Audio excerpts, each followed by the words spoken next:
con una PAFI mayor o igual a 400. ¿Bien? Si alguien tiene algún documento, pues facilito. Si quieren, díganme. La distribución que dio de PAFI fue del PA2 y ¿qué más? Es la cantidad de oxígeno, la concentración de oxígeno que yo la administro al paciente. Por ejemplo, si le administro 50% de oxígeno, en la fórmula quedaría como 0,5, ¿cierto?, dividido por la PaO2, que es la presión arterial de oxígeno. Bien. Eso es PAFI. Lo vimos en la cátedra, estaba en la fórmula, no sé si recuerdo. Desde el punto de vista neurológico, ¿cierto?, vamos a agarrar el Glasgow, ¿ya?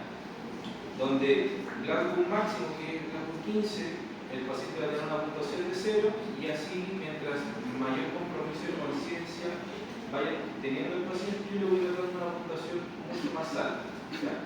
A mayor compromiso de conciencia, mayor puntuación en el ítem de neurología, ¿cierto?, en el SOP.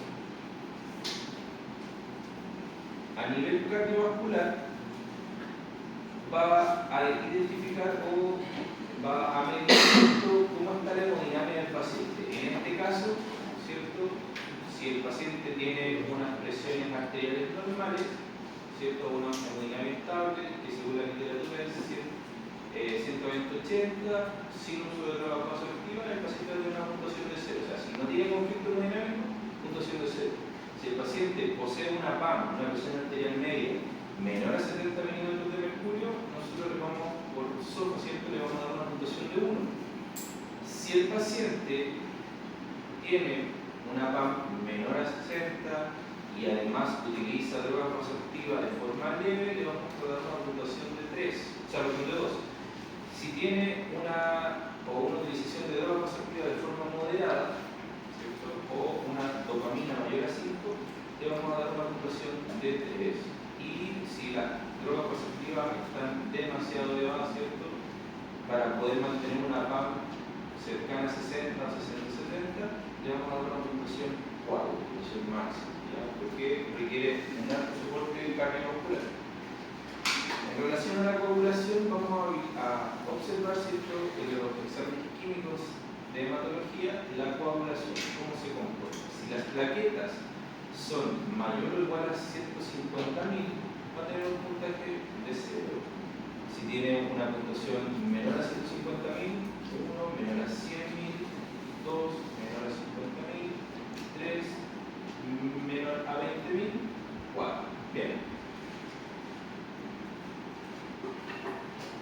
En la evaluación de la función hepática, ¿cierto?, vamos a observar la bilirrubina, dependiendo de esto, como muestra de escala, ¿cierto?, una bilirrubina menor a 1.2 va a tener la puntuación de 0, y por el contrario, en el otro extremo, si la bilirrubina es mayor a 12, el paciente va a tener una puntuación máxima, ¿cierto?, que es 4.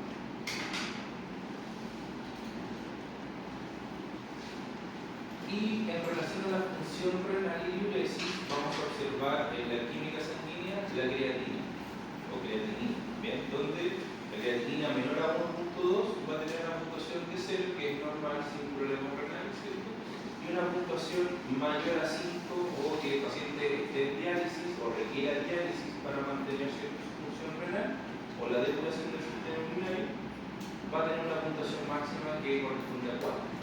Bien. ¿Tienen alguna duda con estos ítems, estos 6 ítems del SOPA? ¿No? Bien.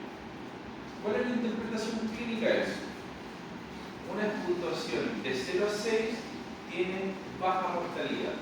Una puntuación entre 7 a 9 va a tener una mortalidad moderada de 10 a 12, una alta mortalidad, y mayor a 12 es muy alta mortalidad. O sea que ese paciente es muy probable que muera, ¿cierto?, por las condiciones o las fallas orgánicas que pueda tener el paciente.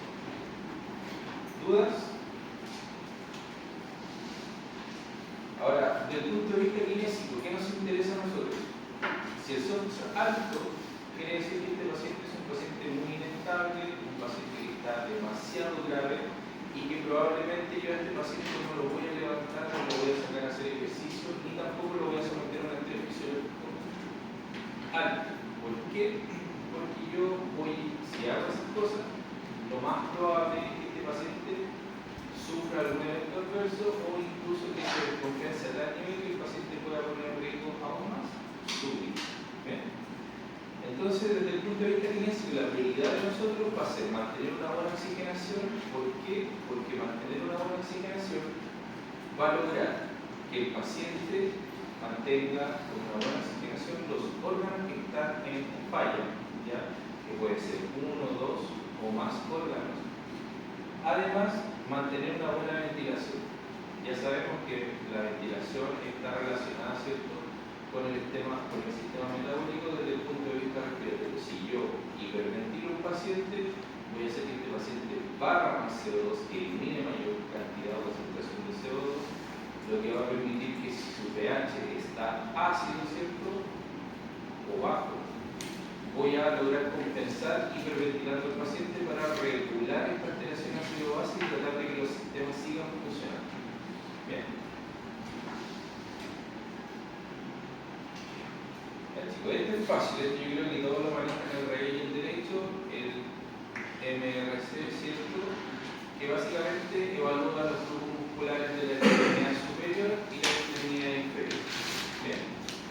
Evaluamos abducción de hombro. ¿Qué más evaluamos?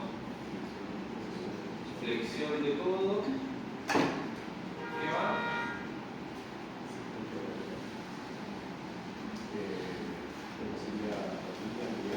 No, pero abducción de hombro, flexión de codo. ¿Qué otra más es extremidad superior? Flexión de hombro.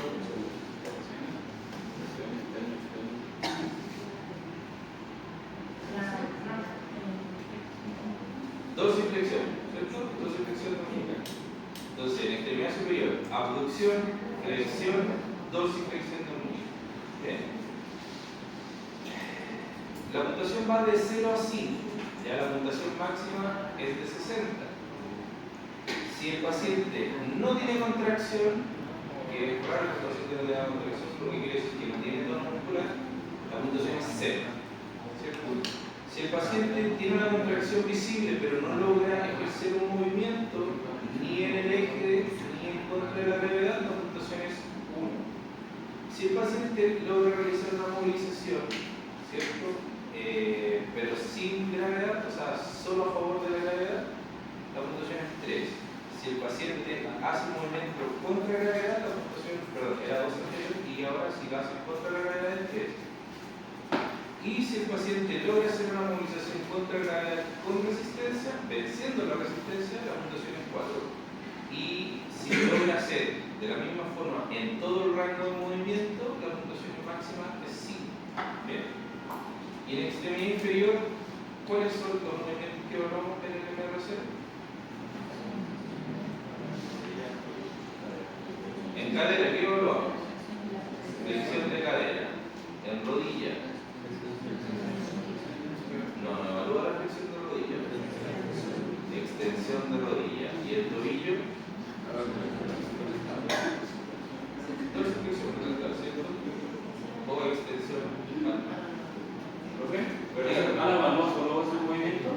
Sí. ¿O por protocolo No, solo su movimiento. Pero recuerden que esta escala está diseñada para evaluar los grupos musculares más grandes. Por eso es importante para evaluar la fuerza. No evalúa los grupos musculares pequeños. ¿Bien? Ni tampoco grupos musculares de forma aislada. Son esos 6 tipos de movimientos: 3 para extremidad superior, 3 para extremidad inferior. ¿Y por qué es importante esta evaluación en UCI y en el paciente clínico? ¿Qué creen ustedes?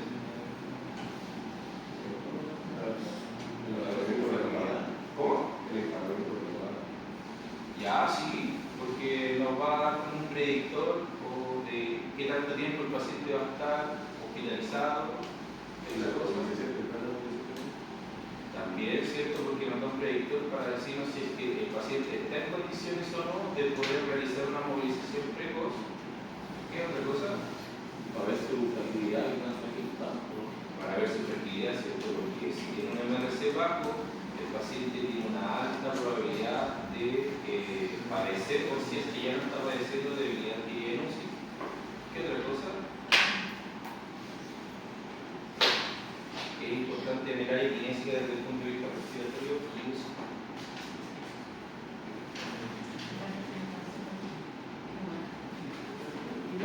la capacidad cardiopulmonar es la capacidad de la bomba pulmonar, ¿cierto? La capacidad de los músculos respiratorios para sostener una ventilación espontánea sin necesidad de un apoyo ventilatorio. Por ende, un MRC elevado nos va a decir que el paciente tiene la capacidad de ventilar espontáneamente y por lo siguiente, el paciente está en condiciones de ser destetado del ventilador mecánico o iniciar la fase de Willis o el protocolo de Willis que lo vamos a ver en la siguiente clase. ¿Bien? ¿Cuál es la interpretación clínica? Según el puntaje del MRC. Si el MRC es mayor o igual a 48, el paciente está normal o con una leve debilidad. Este paciente está en condiciones de realizar movilización precoz dentro de la UCI. Si el MRC es menor a 48, la debilidad que de UCI ya se hace presente, quiere decir que hay una pérdida importante que va a generar una alteración de la funcionalidad del paciente de forma moderada. El paciente puede realizar algún tipo de actividad física, entiéndase como el sedente al borde de la cama, hiperestación y siempre asistido dependiendo del puntaje que le dé. Y si pueden ver, el paciente tiene una puntuación de MRC menor a 36, quiere decir que el paciente tiene una debilidad severa. Hay que evaluar, probablemente este no sea un candidato para levantar, pero sí para trabajar en cama. Probablemente sea un paciente que tengamos que reeducar todos sus mecanismos protectores o vasoreceptores para lograr mantener una buena presión ortostática al momento de hacer el cambio de posición. Hacer las transiciones de este paciente puede generar lipotimia, que genere un síncope, ¿cierto? Que genere en el fondo cambios hemodinámicos importantes que puedan comprometer su estado vital. ¿Bien? ¿Cuándo debo aplicar el MRC? Cuando el paciente esté despierto, que pueda colaborar y que entienda las órdenes y las pueda seguir. ¿Bien? ¿Puedo evaluar el MRC acostado?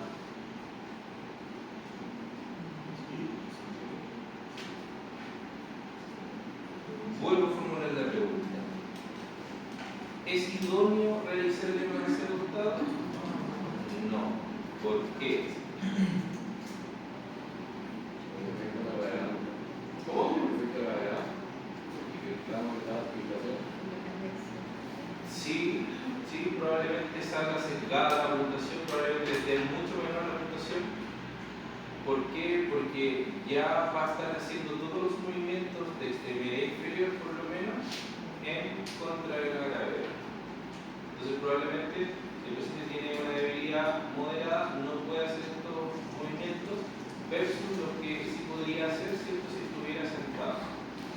¿Qué otra cosa no podemos evaluar cuando el paciente está acostado en el MRC? La extensión, recuerden que evalúa la extensión. ¿Por qué no podemos evaluar la extensión de rodilla acostada? Porque ya está la extensión, ¿cierto? Y el paciente debe partir desde la flexión hacia la extensión. Porque lo que evalúa es la extensión, no evalúa la flexión de rodilla. ¿Bien? La flexión de cadera podríamos evaluarla, sí, no habría problema, pero tendríamos el sesgo en lo que es rodilla. ¿Bien? Lo mismo pasa en extremidad superior. Tendríamos un conflicto con la flexión de codo, porque ya partiría desde el punto de trabajar desde la extensión, ¿cierto? Pero contra gravedad inmediatamente. Y siempre es mejor evaluar al paciente en una postura lo más vertical posible, ya idealmente sentado al borde de la cama con los pies colgando o apoyado en el suelo. ¿Okay? ¿Ya? Y como sabemos que el paciente debe colaborar, porque si no, no podemos evaluarlo.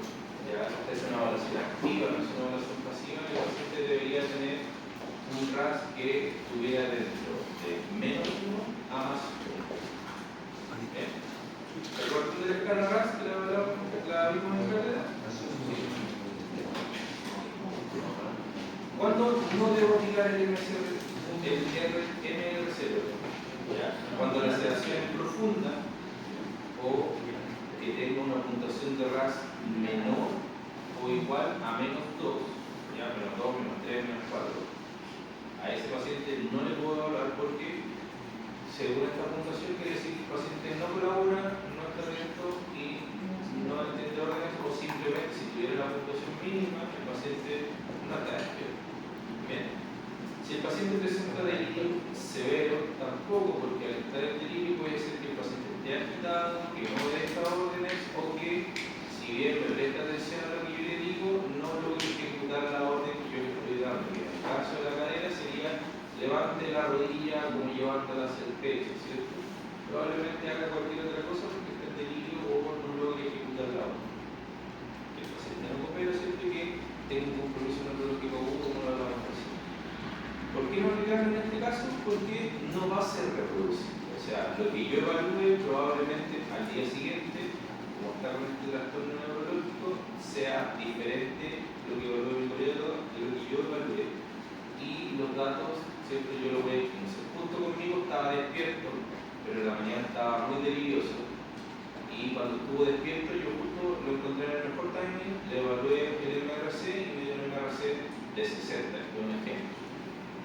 Entonces conmigo se levantó, caminó, anduvo re bien. Mi colega al día siguiente va y el paciente, como está con este delirio fluctuante, lo evaluó y o simplemente no lo evaluó y se confió que tenía MRC de 60 y que el día anterior se había levantado, que había caminado y lo sienta rápidamente y le dice ya, vamos a pararnos de nuevo. Y no coopera y pensando que el paciente cobraba, porque el día anterior cooperaba, lo levanta y el paciente se desploma, se cae, se lesiona y básicamente empeoramos su condición básica. ¿Bien? Por eso es importante nunca confiarse de la evaluación previa que hizo un colega, sino más bien reevaluar siempre al paciente y tener en consideración el contexto del paciente. Ya, si sabemos que es un paciente que tiene un contexto de delirio activo, que su nivel de conciencia es fluctuante, o que justo la noche anterior tuvo una agitación y le tuvieron que poner un sedante o un tranquilizante y por eso el compromiso de conciencia el día siguiente se vio alterado, yo debo reevaluar ese paciente. ¿Bien? No quería decir que a todos los pacientes yo los tengo que reevaluar, siempre es en el contexto clínico del paciente. ¿Bien? Bueno, eso, no es reproducible, no hay una cooperación que sea fiable, como les decía, podía un día hacer una cosa y al otro día no hacer esa misma cosa, y existe el riesgo de sobreestimar o subestimar la fuerza del paciente, lo que pone en riesgo su plan de tratamiento diario. ¿Ya? Recuerden que la UCI es una unidad muy dinámica.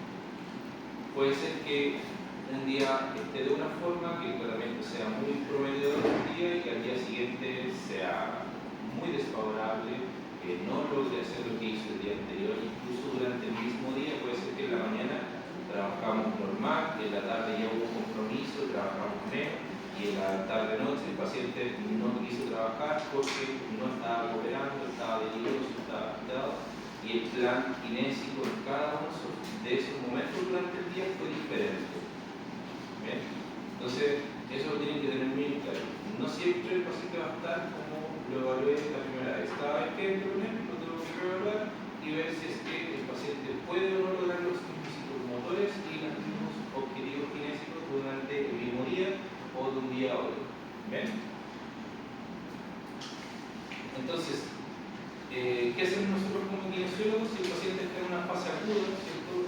Hay que hacer una evaluación indirecta. Ver el tono muscular, tocar al paciente, ver si tiene respuesta, si hay reflejo, ver cómo su respuesta motora frente a estímulos y si que logra el paciente hacer o no movimientos espontáneos.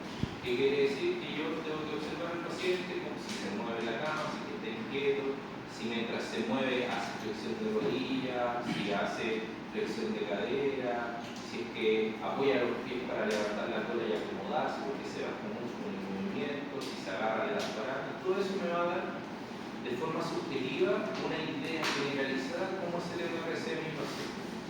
¿Bien?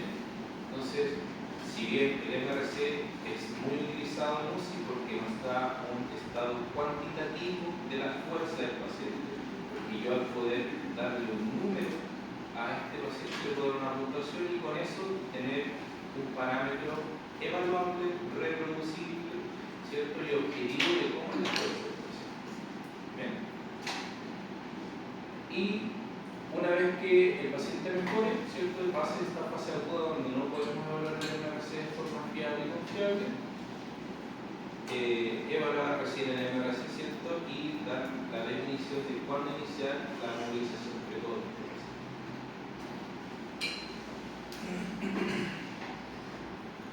Chicos, la clase de hoy hasta las 5, ¿no?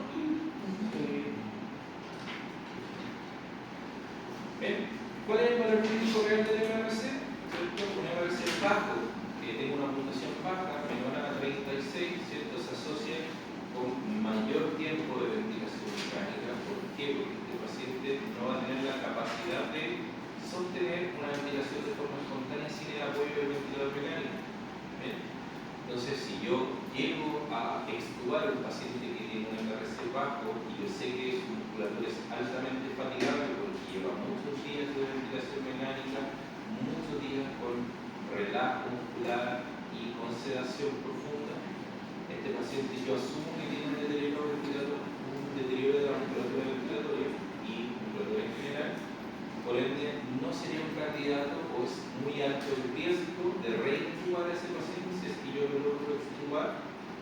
Probablemente dure un par de horas, si es que logro durar un par de horas, y hago una falla respiratoria nuevamente porque la musculatura se fatigó, porque empezó a retener CO2 producto de la hipoventilación que genera este cansancio muscular y tengamos que reevaluar la reintubación del paciente para poder nuevamente darle sostén ventilatorio y evitar que falle. ¿Bien? Va, como les dije recién, generar una dificultad en el test del ventilador mecánico, una falla del Winning si es que el paciente tiene un MRC bajo, va a generar, por debilidad adquirida en UCI, una mayor estadía hospitalaria en UCI y probablemente con ello también una mayor hospitalización en general en diferentes servicios del hospital.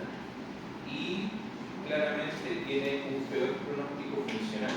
¿Ya? Un MRC bajo quiere decir que el paciente le va a costar avanzar en lo que es la rehabilitación posterior a la salida de UCI versus un mismo paciente con la misma patología pero con un MRC mucho mayor al momento de salir de la unidad de cuidado intensivo.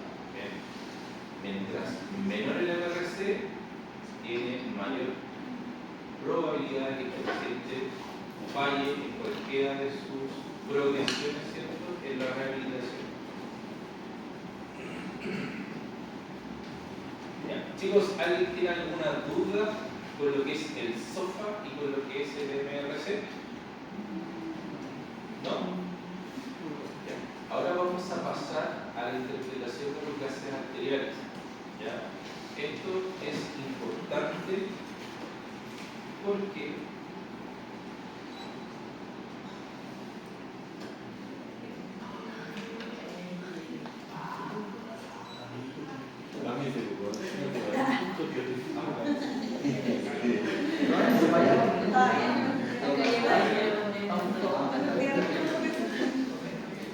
es importante porque nos va a determinar cuál es el trastorno que está generando en el paciente, ya sea en relación al intercambio gaseoso o al metabolismo o ¿cierto?, a la falla respiratoria aguda que está causando al momento de ingresar a la unidad de cuidado intensivo. ¿Bien? Los parámetros normales en relación al pH, a la PaCO2, al bicarbonato y a la PaO2 son los que están en la pantalla. ¿Bien? Un pH de 7.25-7.45 es lo normal. Dentro de ese rango, el paciente está normal para sus funciones vitales. Una PaCO2 de 35-45 milímetros de mercurio está en normocapnia. Un bicarbonato, ¿cierto?, que está entre 22 a 26 miliequivalentes por litro, la normalidad. Y una PaO2 entre 87 milímetros de mercurio es lo normal para la gasometría arterial en sangre. Bien, eso lo tenemos claro, lo vimos en la clase anterior. Ahora, ¿cuál es el paso a paso del algoritmo clínico que yo debo analizar en los gases arteriales? Es el siguiente. Lo primero que debo ver es cómo está el pH. Bien. Si el pH está bajo o está alto por fuera de los rangos que mencionamos anteriormente de normalidad, el paciente puede estar o en acidosis o en alcalosis, ¿ya? Acidemia o alcalemia. Para un pH menor a 7,35, yo estoy hablando sí o sí de una acidosis. Para un pH mayor a 7,45, yo hablo de una alcalosis. ¿Bien? Esto va a definir el problema inicial de lo que está ocurriendo con el paciente. ¿Bien? Yo veo el examen de ingreso de urgencia y el paciente está con un pH de 7,6. El paciente está con una alcalosis. Ese es su origen. ¿Ya? Si el paciente, por el contrario, está con un pH de 7,0, el paciente está con una acidosis. ¿Bien? Luego que determino si es acidosis o alcalosis, lo que yo debo determinar en el paciente es cómo está la concentración de CO2 dentro de su organismo. ¿Ya? Porque para esto nos va a definir si el componente es respiratorio o no es respiratorio. ¿Bien? Si la PCO2 está alta, el paciente va a estar en un estado de hipercapnia, está concentrando demasiado CO2 dentro de su sangre, lo que va a llevar se va a traducir en una acidosis pero de origen respiratorio. O sea que ese pH de 7,0, si yo veo la PCO2 y está, ¿cierto?, alta, que quiere decir mayor de 45, o mucho más alta de 45, ¿cierto?, está en una hipercapnia, lo que quiere decir que esa acidosis que vimos en el pH es de origen respiratorio. Bien, por el contrario, si vemos que el pH es alto, ¿cierto?, un pH 7,6, y voy a la CO2 y la CO2 está baja por debajo del parámetro de normalidad que es 35, probablemente ese paciente está con una hipocapnia, está barriendo demasiado CO2 por algún motivo, lo que está haciendo que esa alcalosis que vimos en el pH sea el respiratorio. ¿Bien? Entonces, lo primero, determinar si es acidosis o alcalosis. Lo segundo, revisamos el CO2 para ver si es de origen respiratorio o no es de origen respiratorio. Y luego ya tenemos que fijarnos en el bicarbonato. ¿Bien? Si el bicarbonato está alterado, que probablemente lo esté tanto hacia arriba o hacia abajo dentro de un parámetro de normalidad, yo estoy hablando de que esa acidosis o alcalosis que determina el pH puede ser de origen metabólico, ¿cierto?, producto del bicarbonato. Si el bicarbonato está bajo, probablemente ese pH ácido que yo vi de 7,0 sea producto de que el bicarbonato está bajo, ¿cierto?, y vamos a decir que es la acidosis de origen metabólico. Por el contrario, si el bicarbonato está alto, yo quiero decir que esta alcalosis que vimos con el pH de 7,6 puede ser de origen metabólico. ¿Bien? ¿Tienen alguna duda con eso? Entonces está claro. Bien. Y acá cruzamos la información. Entonces, vemos en la primera celda, ¿cierto?, que el pH está bajo. Si el pH está bajo, ¿qué quiere decir que es? Acidosis. Bien. ¿Cuál es el siguiente paso? Veo la PCO2. La PCO2 está alta. ¿Es de origen respiratorio? Sí. Veo el bicarbonato. Ya sabemos que es de origen respiratorio, ¿cierto? Porque la PCO2 está alta.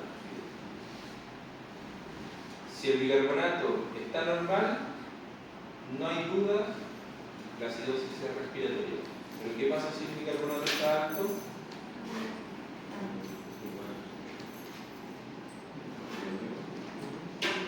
Sigue siendo una acidosis respiratoria, pero ¿qué está haciendo el riñón? Recuerden que el bicarbonato lo produce el riñón.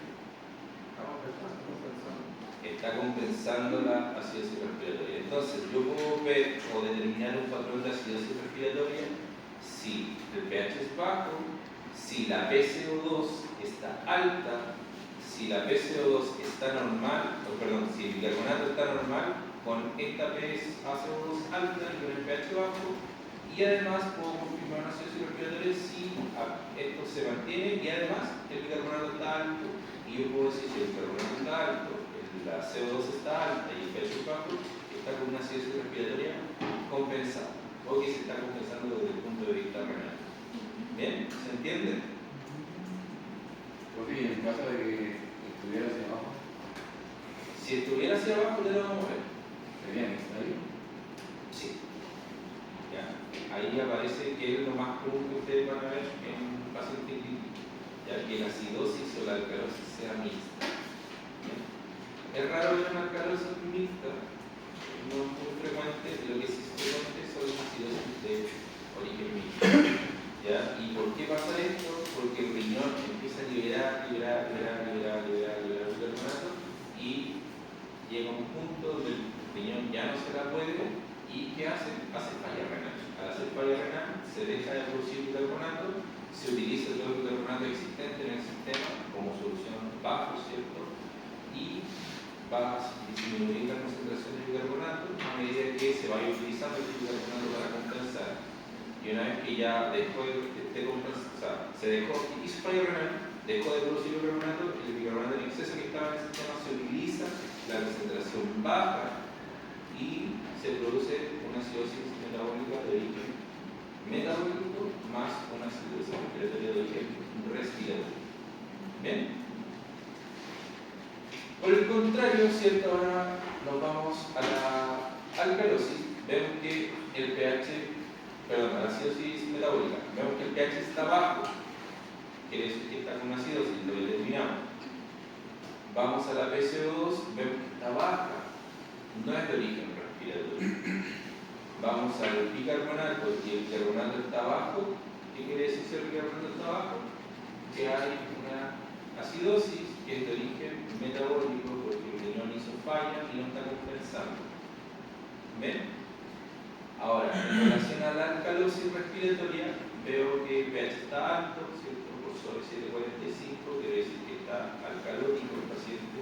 Reviso la PaCO2 y veo que está por debajo de 35, quiere decir que está barriendo mucho CO2 el paciente, eliminando demasiado CO2 de su organismo en la ventilación.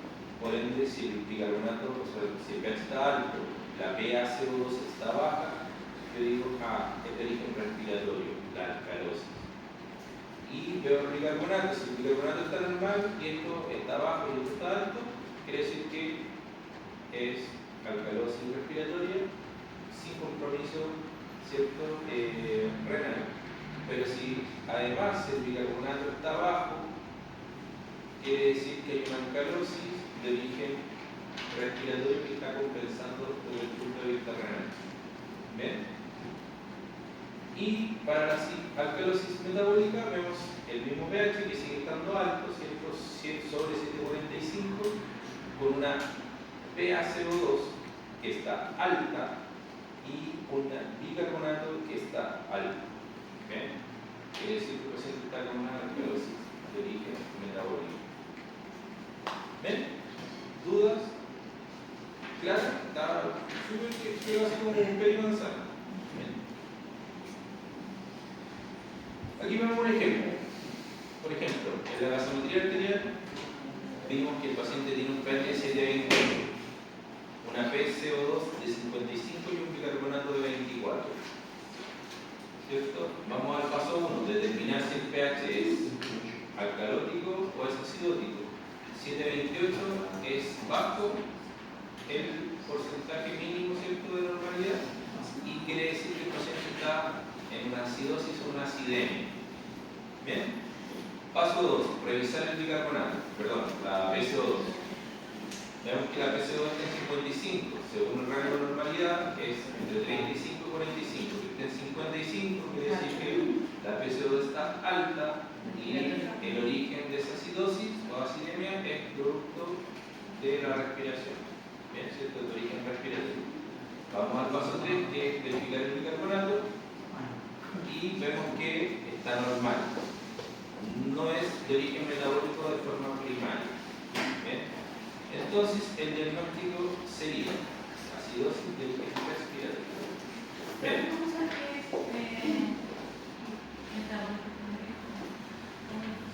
Porque, ¿se acuerdan de este gráfico? Si está normal, no hay una falla renal. Entonces, el origen de esa acidosis es netamente respiratorio. Si estuviera alta, el bicarbonato está compensando, entonces puede ser que el origen de esa acidosis haya sido dependiendo de la clínica del paciente.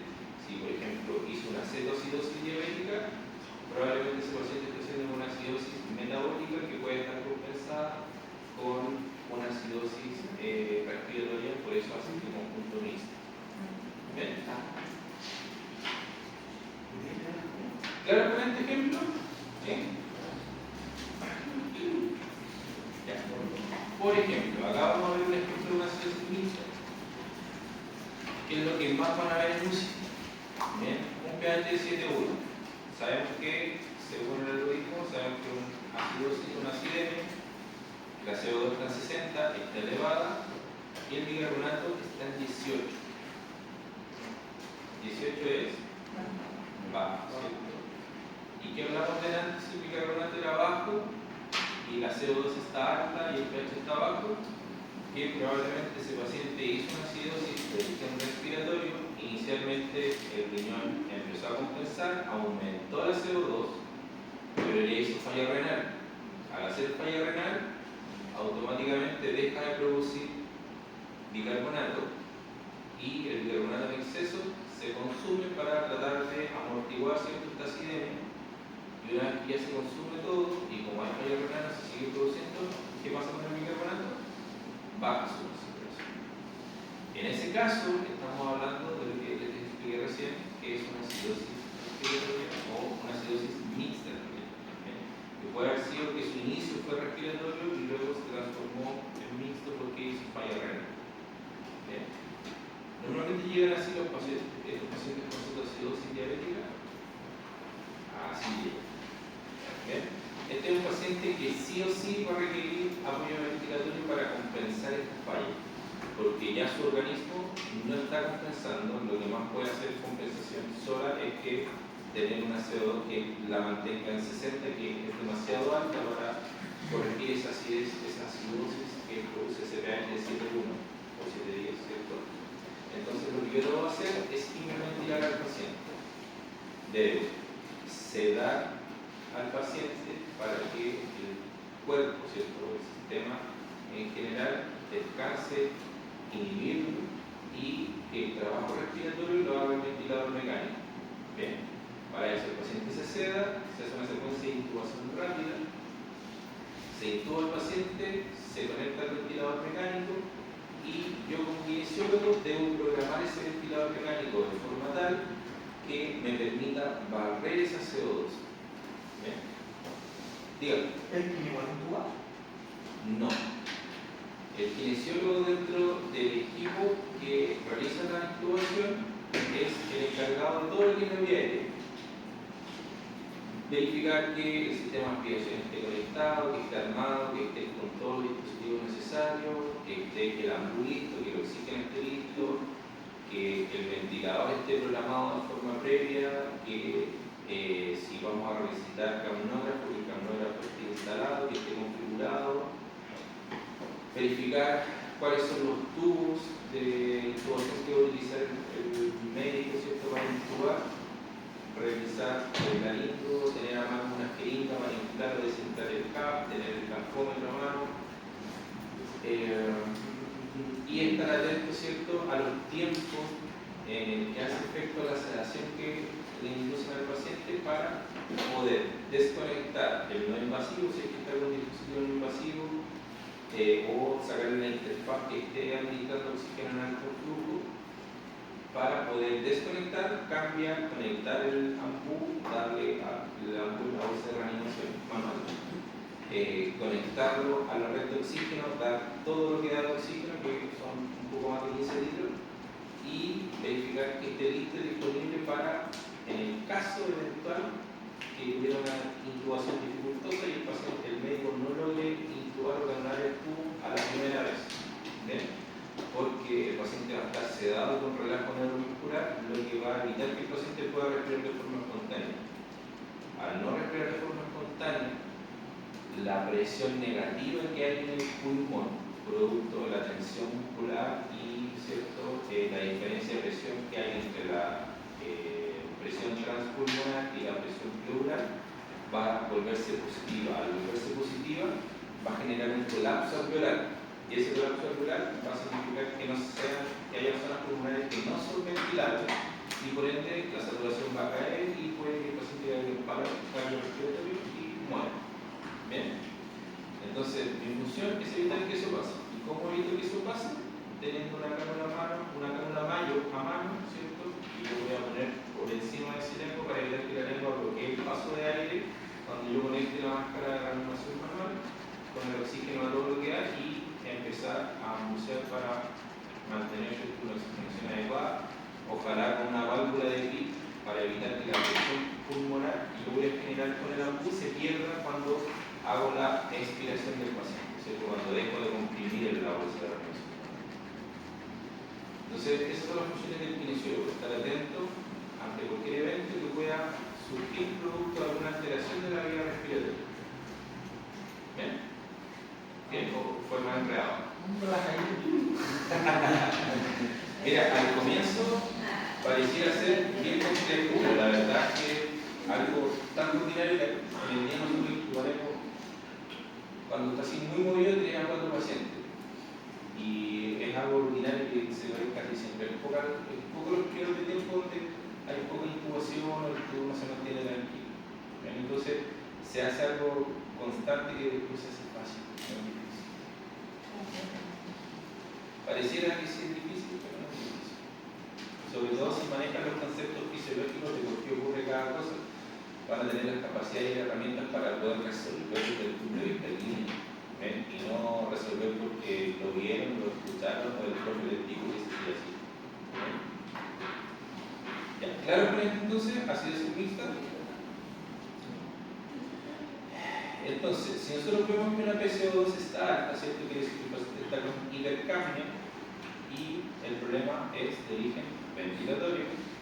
Probablemente ese paciente esté hipoventilando, o sea que está respirando menos o está movilizando menos volumen minutos en un minuto. O que el paciente llegó a la fatiga muscular o a la falla muscular, ¿cierto? Porque ya se agotó, se cansó de hiperventilar, ¿cierto? Y empezó a hipoventilar, o si el paciente está conectado al ventilador mecánico, una causa de hipercapnia es que esté con asincronía. Durante el curso van a ver que las asincronías es un evento o un fenómeno que se produce cuando el paciente intenta respirar a un tiempo diferente del programado en el ventilador mecánico. Por ejemplo, yo tengo programado, porque el paciente estaba con hipercapnia, le tengo programado 30 respiraciones por minuto, pero el paciente o el sistema, el centro de regulación de respiratorio que está en el grupo, sigue pensando que hay demasiada CO2, entonces envía estímulos para que el paciente respire a más de 30 respiraciones por minuto. Entonces el paciente está respirando a 40 de forma autónoma y yo le tengo seteado en el ventilador 30 respiraciones por minuto que son ineficientes. Esa diferencia de 10 respiraciones por minuto van a generar algo que se llama un fenómeno que se llama asincronía paciente-ventilador. El paciente puede estar respirando más rápido de lo que yo tengo programado, o el paciente puede estar ventilando volúmenes más grandes con menos frecuencia respiratoria de la que yo tengo programado, y eso también va a generar asincronía paciente-ventilador. Bien, lo que se traduce básicamente en daño pulmonar por ventilación mecánica. Bien. Profe, ¿y eso pasa con una mala configuración en la máquina o? Sí. O igual el paciente puede que en un momento esté con 30 y en la mañana, como ya de la noche, puede ir en la mañana y que hay que cambiar. Sí, pasa todo el rato. De hecho, puede ser que uno entra a ver al paciente, puede estar programado, puede estar tranquilo, te vas y a los 5 minutos el paciente ya está haciendo sincronía porque se complicó otro sistema, el pH cayó aún más, entonces el organismo trata de compensar y como está acidótico, la sedación no le hace efecto, por ende no lo podemos sedar con la sedación que antes nos mantenía tranquilo y regulado la ventilación y requiere mayor sedación, ¿cierto? Agregar un tercer sedante, normalmente se utiliza fentapropo en el esquema y se puede agregar como de manera extra, ¿cierto? Fentapropo más midazolam para mantener bien sedado al paciente, y si con eso ya el paciente no se seda, se inicia el relajo neuromuscular, que eso básicamente bloquea los músculos y solo deja que el paciente respire por lo que está programado el ventilador. ¿Ya? Es la manera más fácil de ventilar al paciente, con relajamiento muscular. No es lo más óptimo y ojalá siempre mantener al paciente con relajo en la menor cantidad de tiempo posible. ¿Por qué? Porque el uso de relajantes neuromusculares de forma prolongada va a perpetuar la debilidad que viene un ¿cierto? Y por ende mayor tiempo de hospitalización, mayor tiempo de UCI, mayor tiempo de ventilación mecánica y económicamente para el hospital eso significa mayor recursos porque tienen que mantener más días a un paciente en una comunidad crítica. En un día de UCI son como 2 millones de pesos por lo bajo. Entonces es hasta la que se gasta. Entonces, la idea de que nosotros sepamos cuándo es el momento idóneo para avanzar con el paciente y cuándo no, es también, así como a lo macro, evitar ciertos mayores gastos para el hospital. Y así poder reutilizar esos recursos quizás en otro tipo de tecnologías que me ayuden a rehabilitar de mejor forma al paciente, optimizar los recursos. Básicamente eso es lo que es eficiente. ¿Bien?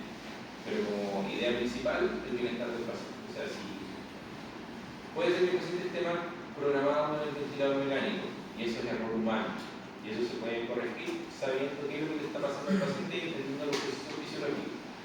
Pero también puede existir la sincronía en el paciente ventilador si es que empiezan a ocurrir otros eventos que escapan desde el punto de vista ventilatorio. Nosotros podemos compensarlo, sí, podemos programar nuevamente el ventilador, no hay problema. Pero cuando ya escapa de cualquier parámetro protector, que lo vamos a ver en otras clases, cuáles son los parámetros de ventilación protectora, ya yo no puedo hacer nada más. Y cuando ya no puedo hacer nada más, tengo que hablar con el equipo multidisciplinario y sugerir probablemente relajo muscular para ese equipo. Porque el ventilar de forma sincrónica va a perpetuar el daño y con el tiempo va a generar un estrés respiratorio. ¿Dudas? Ya, entonces, si el paciente está con alguna de estas alteraciones por hipercapnia, las intervenciones que yo debo realizar es sugerir o instalar un ventilador no invasivo o, si la falla es muy grande, una ventilación mecánica invasiva, ajustar la frecuencia respiratoria dependiendo de cuánto CO2 quiera barrer, ¿cierto? El volumen o el volumen corriente para finalmente mejorar la ventilación alveolar, ¿cierto? Sabemos que el ventilador mecánico, nosotros respiramos de forma pasiva con una presión negativa intratorácica y una vez que nosotros conectamos el ventilador mecánico y sellamos la vía aérea, el ventilador mecánico entrega presión positiva. ¿Ven? Entonces nosotros vamos a estar ventilando presión positiva y esa ventilación positiva va a generar cambio de hemodinámico porque vamos a estar inflando el pulmón. ¿Y qué hay dentro del pulmón? Está el pericardio, y dentro del pericardio está el corazón, ¿cierto? Entonces el aumento de presión que va a rodear el pericardio va a generar que se comprima el corazón, por ende la hemodinámica va a caer. ¿Por qué? Porque va a haber una alteración, ¿cierto?, en la circulación mayor y menor, producto de esta presión que yo voy a generar en el pulmón, voy a comprimir el corazón y las presiones que va a generar el corazón sobre el sistema vascular periférico va a ser menor. Por eso yo tengo que tener cuidado también cómo ventilar al paciente. Si lo ventilo con demasiada presión positiva o VIP, probablemente esa hemodinámica va a caer producto de la presión positiva. ¿Ven? Son factores que yo debo manejar y tener en consideración. Ahora, si yo veo, ¿cierto?, que el paciente tiene un bicarbonato bajo, sé que el trastorno es metabólico, desde el punto respiratorio, yo no tengo mucho que hacer, ¿ya? Porque nosotros como kinesiólogos nos vamos a intervenir sobre el metabolismo del paciente. Lo único que tiene que, o el manejo correcto, es que se le administren matraces de bicarbonato y eso lo hace el médico o la enfermera. Pero nosotros sí podemos apoyar desde el punto de vista respiratorio si es que esa acidosis es demasiado grande. Nosotros podemos compensar hiperventilando al paciente para que barra más CO2 y así sacar el factor de acidosis respiratoria que pudiese generar. ¿Bien? Y como les decía, nosotros podemos verlo solo si el paciente está demasiado fatigado o si la falla ventilatoria es secundaria. ¿Bien? Ya, chicos. Tenemos 25 minutos para desarrollar cada cada caso clínico. Son 4. ¿Ven? La idea es que lo resuelvan con calma, que no se apuren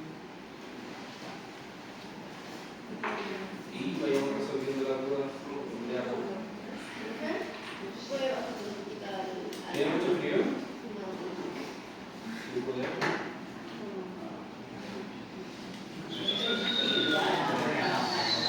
Individual.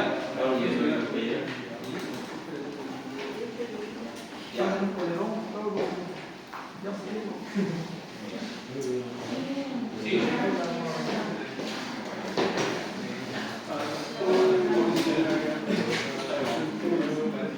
Ya. ¿Es individual?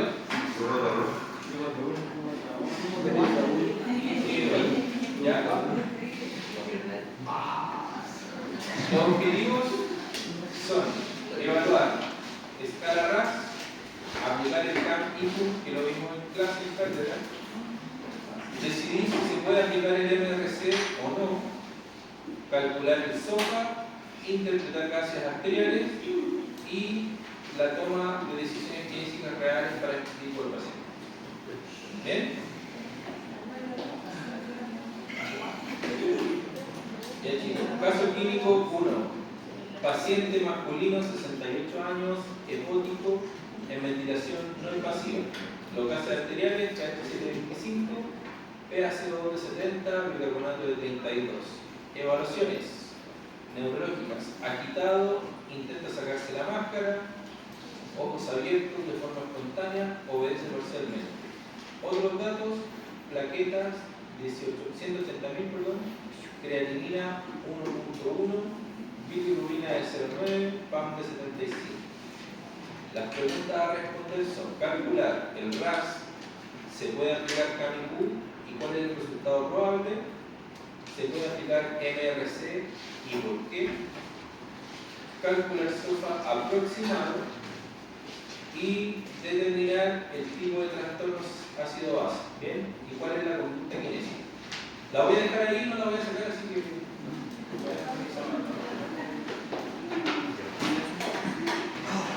Ya chicos, tienen 20 minutos y en 5 minutos vamos a responder esto. Desde ahora.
dudas me preguntan nomás.